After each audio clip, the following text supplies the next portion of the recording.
Good evening, my dear brothers, sisters, and friends. Today is February 22nd, 2013. We are having our weekly meditation session at the Trúc Lâm Monastery. How are you this evening? I hope you enjoy the weather, but a little bit slippery.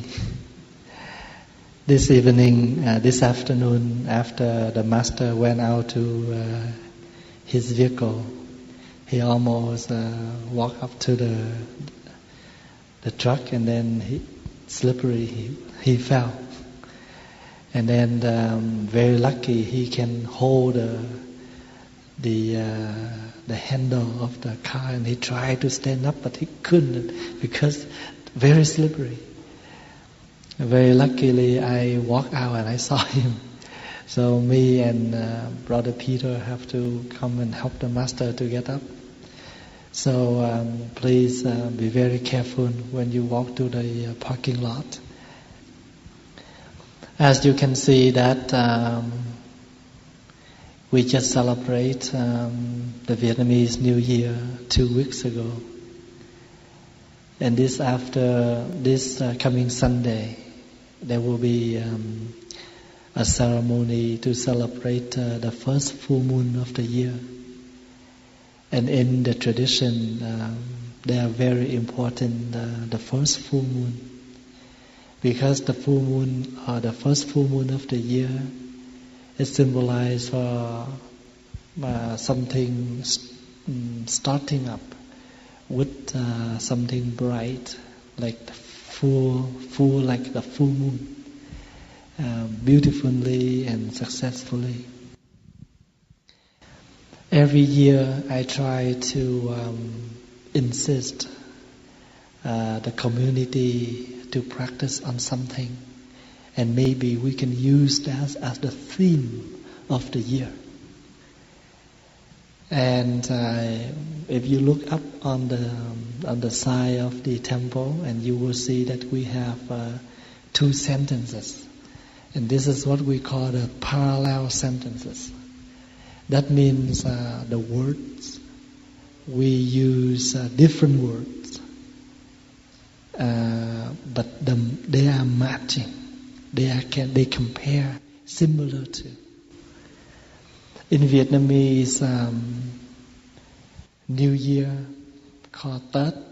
You can see the very first word there, Tết.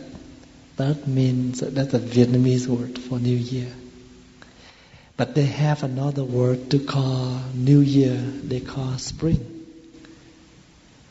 Because in Vietnam, in China, when the New Year arrives, it means in the season of spring. So when they say, oh, New Year's coming, instead of say that, they say, oh, spring is coming. When they express spring, it also means New Year. So that's how they use the words. Different meaning, different words, but when you put them together, they are parallel, they are matching. So you can see that Tết đến, the first 2 words, Tết đến, New Year's coming, New Year arrive. Đến means arrive.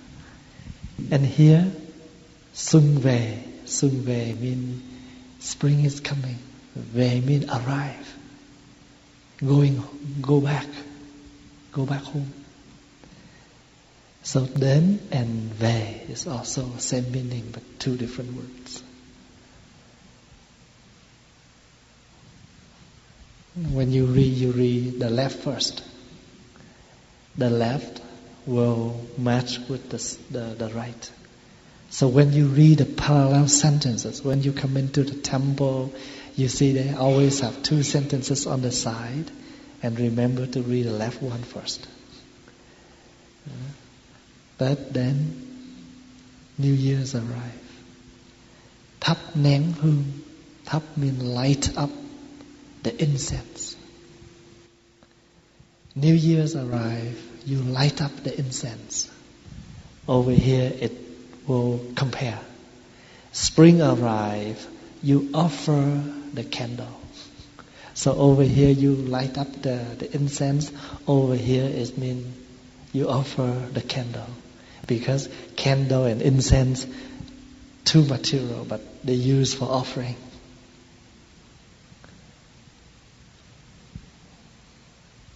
After the karma, you say the word nguyện. Nguyện means you make the vow. Năm mới also means New Year. Vun bồi means build up. Hiểu biết means understanding. So I can temporarily translate the left one first. New Year arrive. We light up the incense, and we make the vow that this New Year, we build up our understanding. Hiểu biết means understanding. And over here it will match. Xuân về dâng ngọn nến. Spring arrive, I offer the candle. I wish that this New Year I will make the stream of love floating. Tình thương means love. So hiểu biết, understanding, tình thương means love. Understanding and love are the two important aspects we should practice daily. So this is what I make up, and every year we have to have something to become the theme of our goal of the year. That's in our tradition. When the New Year arrives, we don't just celebrate.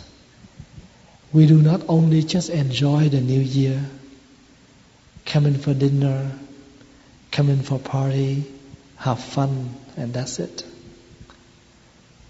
But we set up something as a goal for that year. The same in the business. When the end of the year, all the staff, the employees, they must come together as a meeting. And they say, next year, we have to have the goal that to make the business to get to the goals 1 million, 2 million or something. So all the staff, all the employees must work hard so they can achieve 1 million for next year. In the practice, we do the same. Last year, I also wrote these 2 sentences, but I offer 2 things. The merits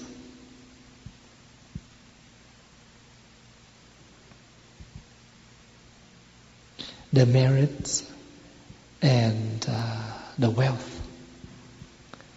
Because in our daily life, we always wish to have good wealth. But that is only for material life. But how about your spiritual life? The merits. Your morality. And as I used to remind, when we are alive, when we're still alive, we use money as the important thing we need for everyday daily life. Without money, nothing can happen. But when we die, money cannot do anything. It's only based on the merits that we have. What you do when you're still alive, did you gain any merits? So last year, my theme for the year, creating the wealth, that means try to save, careful,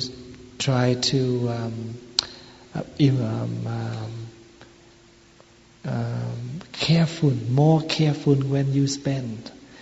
Because when the economy is low, then we must watch out our financial situation so we don't spend too much. If we have less money, we don't have enough hours of work, we have lack of money, lack of income, then we try to cut off some of the unnecessary things.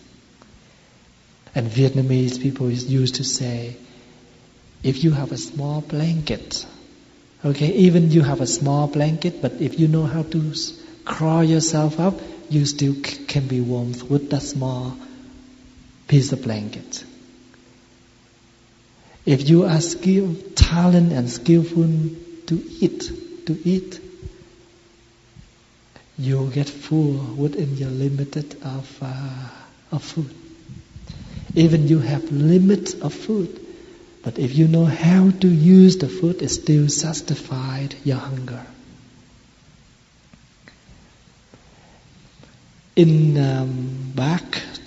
Back in Vietnam, when we are small, we don't have enough food. You know, very rarely we have one bag of instant noodle. Once a while, not always. We have to save many days to have few bucks to buy a bag of instant noodle.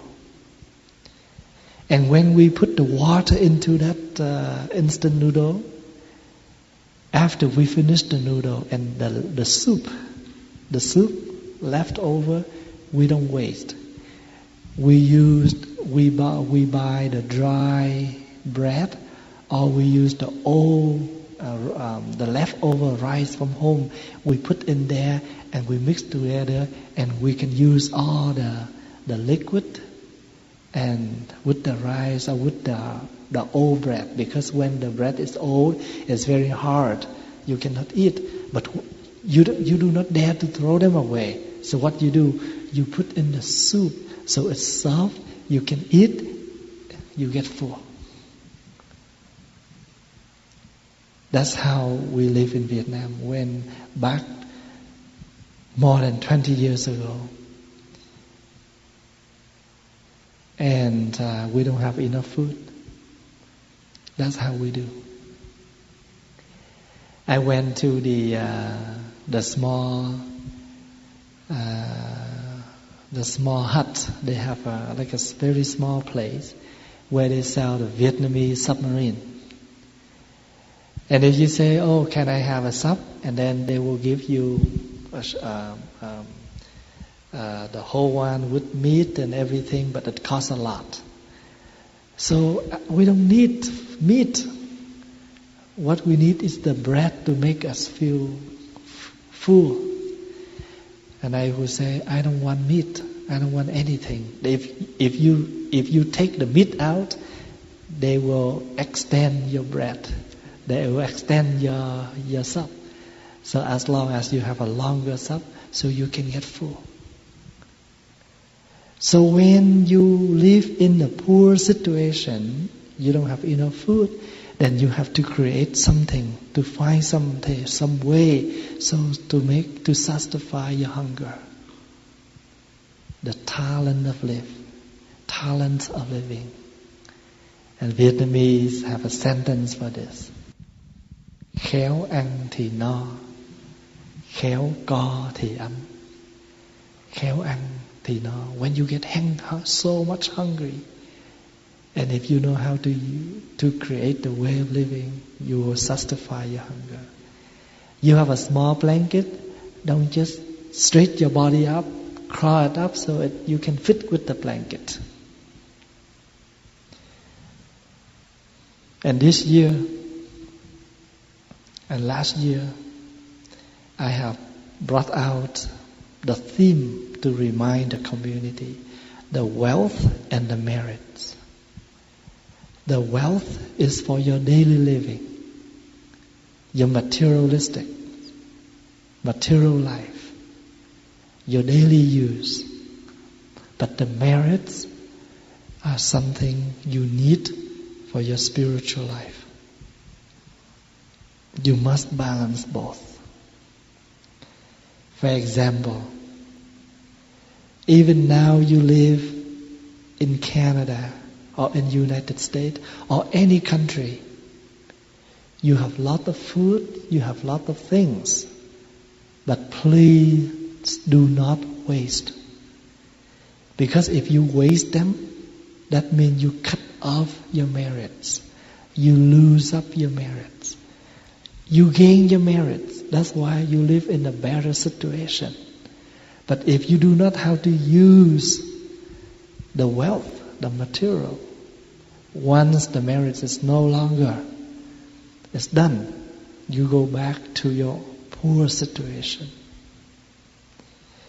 We have merits. That's why we are here now.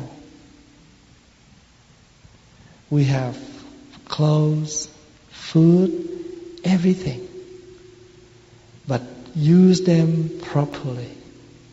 If we don't use them properly, we waste them, we will have nothing. We must understand and trust on this. How come? Once a while you can see in television, they call for your help in some of the poor country where kids have no clothes, no milk, no food. They die. Even clean water, they don't have even clean water to drink. And in here we have everything, then why we waste?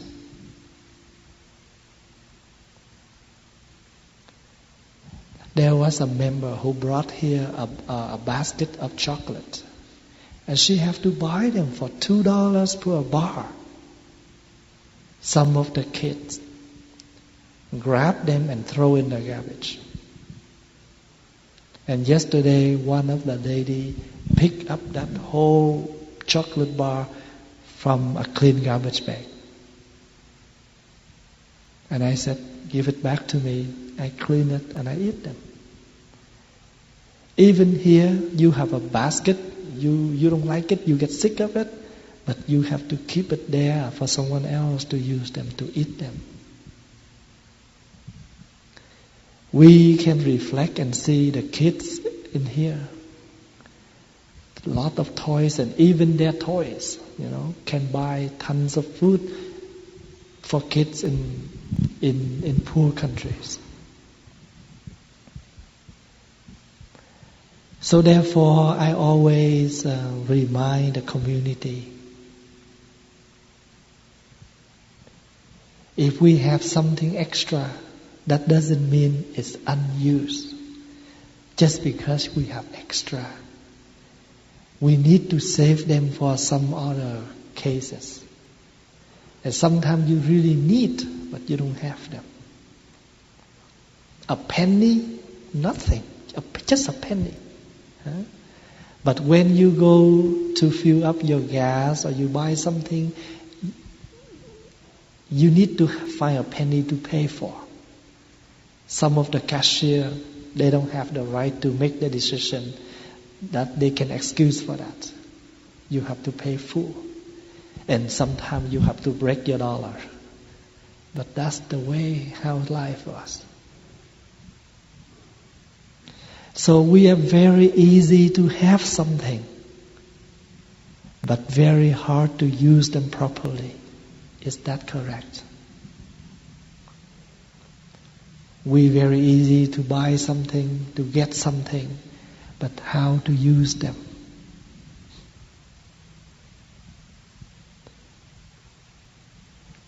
We are very easy to fall in love with someone, to get married with someone, but it's very hard to live together, to understanding together. Very hard to live together. We are very easy to set up a discipline, a rule, but very hard to follow the rules that we set. Sometimes it seems very hard, but because we like it, we love it, so therefore nothing hard. So it's hard, not really hard, just because we want it or not. Something we want, nothing hard. You will say, wow, become a monk is very hard. But just because we love it, that's why to us it's nothing hard. Vegetarian to you maybe is very hard because no meat or vegetables, no, I can't do it. But once you get used to it, or someday if you find out that your body cannot take more food or more meat or more fat, then you are easy to vegetarian. So in this life, something hard doesn't mean it's hard, just because we feel it hard. But actually, that thing is not hard. Some things itself is no hard or no easy. It's based on how we view them, how we reflect on them, how we feel about them, how we use them, and how we live with it.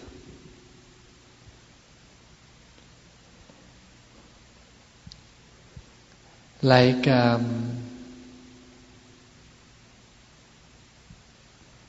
as a monastic, we shave our head, and in our monastery here, we all can do by ourselves, no problem. So now if you give me a razor or a place, I can do it in 5 minutes. And with you, it's very hard. But shaving the head is hard, not hard. It's based on how you do it, how you feel about it.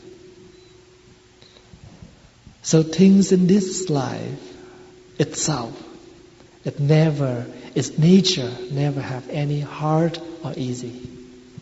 It's based on how we look at them, how we reflect on them, and how we use them. Somebody, they find money very easy. They gain the money very easy. But very hard for them to use the money right. And sometimes the easier the money you get, the more you waste them. Sometimes life like that, because you don't find anything difficult to gain the money. There was a young man, a young boy, who always spoiled by his mother, give money to him. And one day, when he is about 18 years old, his father cut off and never allowed his mom to give him more. And the father asked him to go out and work and to get his own money. But the mother loved the boy so much, so she hide her husband and give the money to the son. And the father said, unless you were allowed to come back home when you're able to bring me your own money. So one day he brought back some dollars, and he said, oh father, this is the money that I work and I got this. So the father want to test him whether this is your real money or not. He used the money and he throw into the mud, and the boy stand there and just look at the money diving into the mud, and he never feel any nothing. So the father, sure, this is not your money, okay, because it's not his money. So he said, I'm sure this is not your money, this is your mother's money. So, well, continue to walk out and do something else. About 2 weeks, a month later, he bring only $3 back. And he said, Father, this is the money that I work for that restaurant and to raise. He used the $3. The father hold the $3. He throw into the mud this time, and the son jumped into the mud and tried to get back that $3. And now the father believed this is your money, this is his money. Why? Because he know how hard to get $1. So he must work a lot to get $3. So when you lost $3, you feel something. So therefore in this life, something itself, its nature, nothing hard, nothing easy, as long as we want it or not. You will question, as a monastic life, very hard. Because we have to vegetarian, we have to save our head, we have to have a limit of clothes, we have no TV and, no fun. Nothing enjoyable. But with us, we have something else. And with us, there's nothing hard. But in the opposite way, we look all the people who live outside from the monastery very hard. They have family, they have to deal with a lot of things, they have kids, they have problems outside and friends, and when their kids small, they suffer along with them when they're small. When they're teenager, they also suffer along with the teenager. When they get older, etc. So yesterday there was a young man who come to me at the one of the ceremony. He come and say, "Wow, Thai, I didn't see you for a long time. I'm thinking when I want to become a monastic, I would like you to ordain me and become a monastic. In Vietnamese we call xuất gia." And he said, "I don't know when you xuất gia or xuất gia. Xuất gia means marry. Xuất gia means living home, and with same spelling but only one accent on the top. It means get married. Without the accent, it means become a monastic, become a monk. But when you add just one accent on the top, it means get married." And I said, "Remember, life is only in one accent. If you put the wrong accent, different life, difficulty. Without the accent on the top, you are more freedom. With the accent on the top, this is the knife." The accent on the top is like a knife. So please practice. We do not wait until the new year and we start to practice. But we need to practice every day when we wake up. I met a man with 96 years old. I said, "Wow, I'm so happy to see you." And you know what he said? "Thầy, now my life I count daily. I don't count week, month or year anymore. Because I'm 96 years old now. The next day when I wake up, I open my eyes, I see that I'm still alive. I say, oh well, another day to live. But I will not guarantee anything for tomorrow." So he said, "My life now is count on day, not week, not month or not year anymore." And this is the absolute truth. And not a 96 years old man, even with us. Even with us. Somebody come and ask one of the Zen monk, "Master, how long have you lived here?" And he said, "Live today, I know today. Don't ask me yesterday and tomorrow." Because the yesterday I already forgot. And tomorrow not yet come. I don't know what happened. So don't ask me how long I live.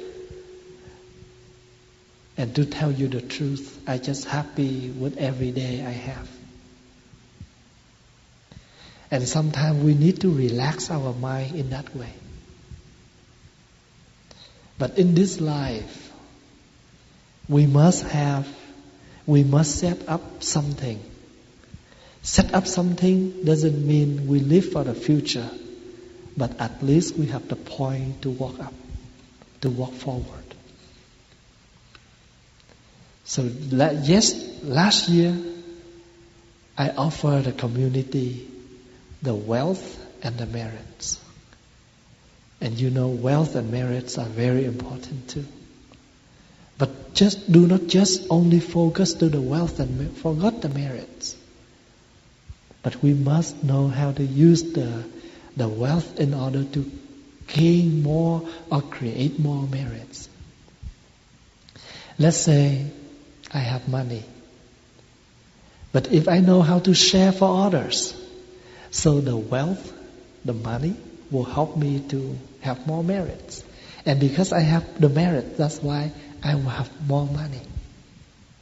And they are supporting each other. So this coming April, there will be a tour, a small group, to Cambodia, to go to some very poor villages to support for them. And one of the ladies said, Thầy, every year we only give 200 families. How about this year? And I said, this year I will call for more. So maybe we can give more to 500 families, 600 families. And I told them, we live in this kind of country.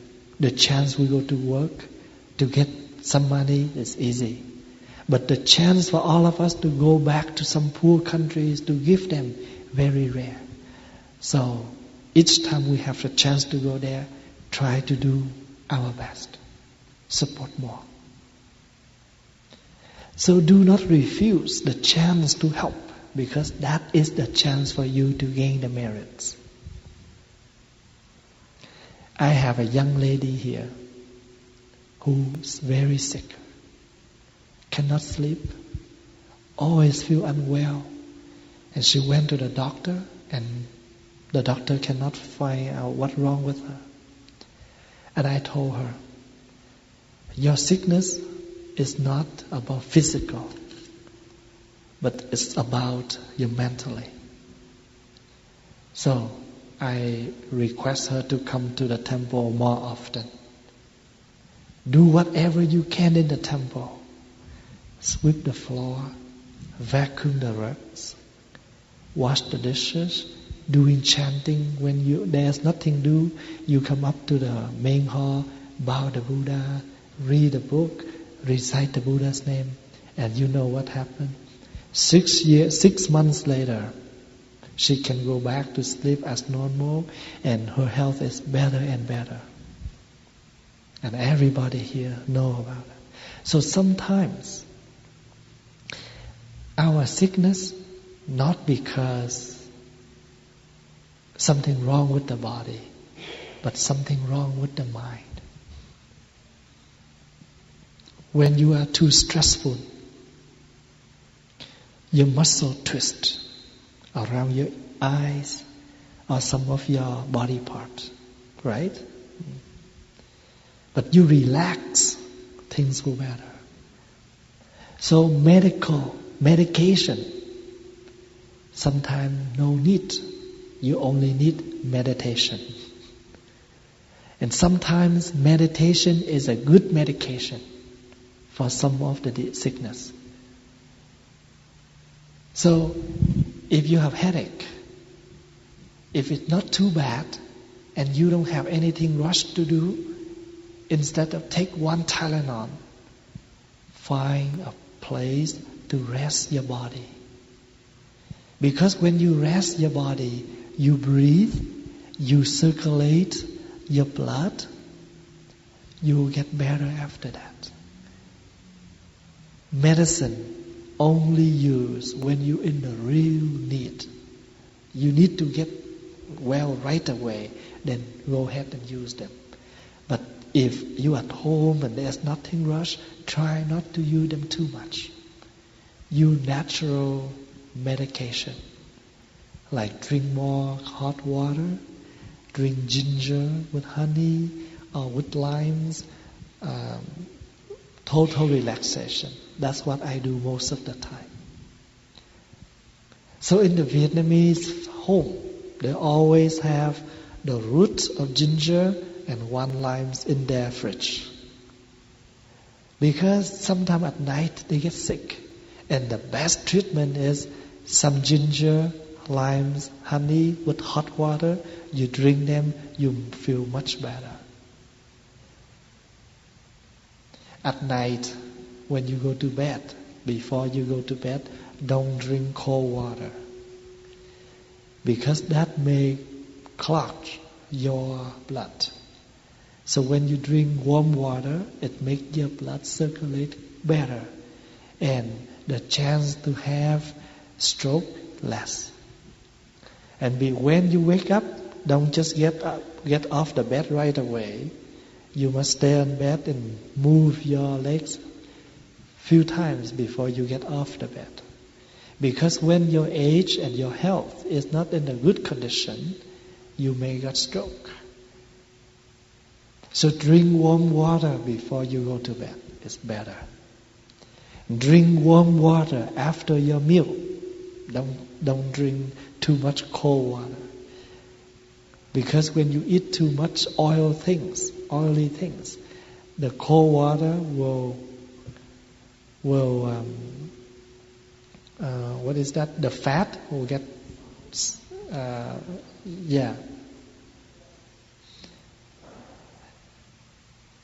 So therefore,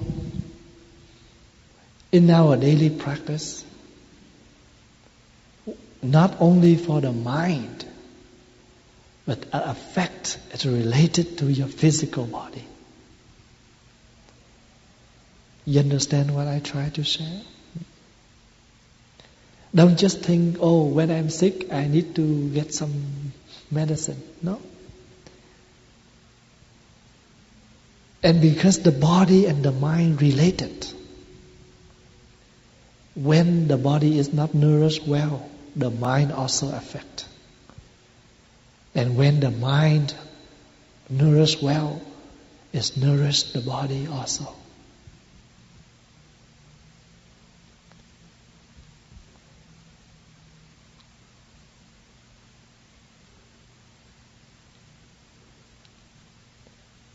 When you feel like some pointing things affect your whole body, sometimes it's nothing wrong with your body, just because you have too much stress.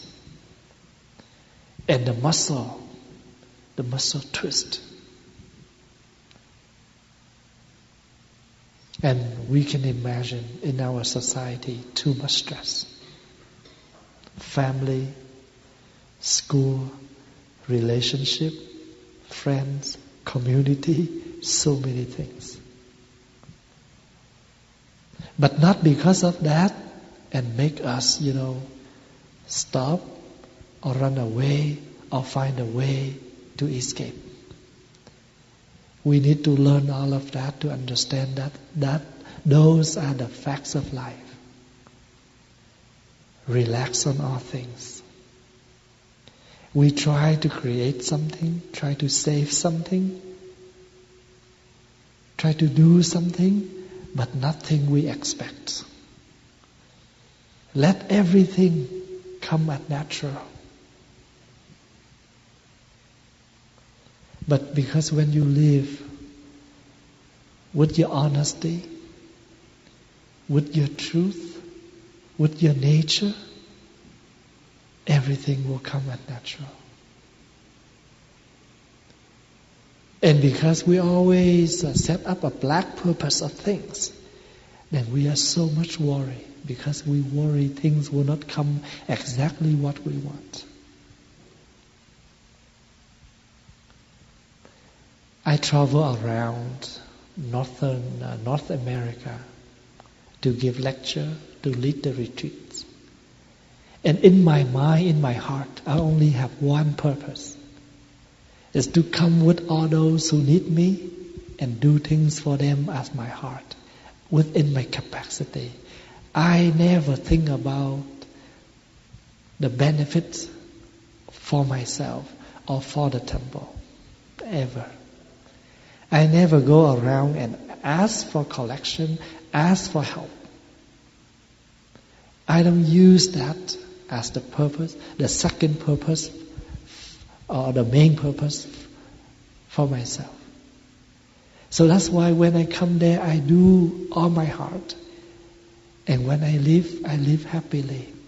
If they satisfy with me, that's fine. They don't, and they know how much I have. They cannot have a higher expectation on me. That's all I can do for them. Because exactly who am I? The clear water, always tasty and needed than many other kind of drinks. Pepsi, coffee or tea, they still something we use once a while, but we cannot use more than the water. The water is plain, nothing, but we need more for the body than any kind of other drinks. Same thing, the truth is important. So this year, the theme I offer the community, understanding and love. Because when you're understanding what you need to do, you bloom up the flower of love in you. And once the flower of love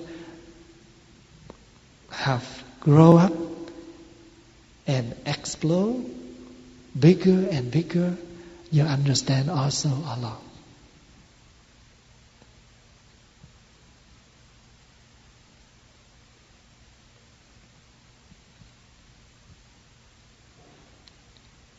When we learn to live to be easy, do not put too much pressure for yourself.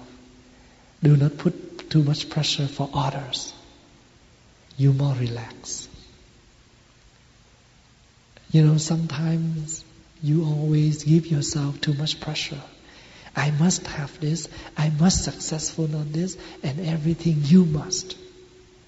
Then, because you want things better for you, that's why you expect people around to be better too. Because the outside thing will support for your, what we call the self. Some of the kids, they have too much expectation on their parents, from their parents. And they get sick. They have mental problem.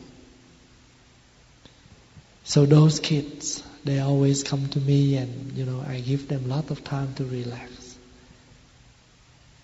And sometimes they need the love from us.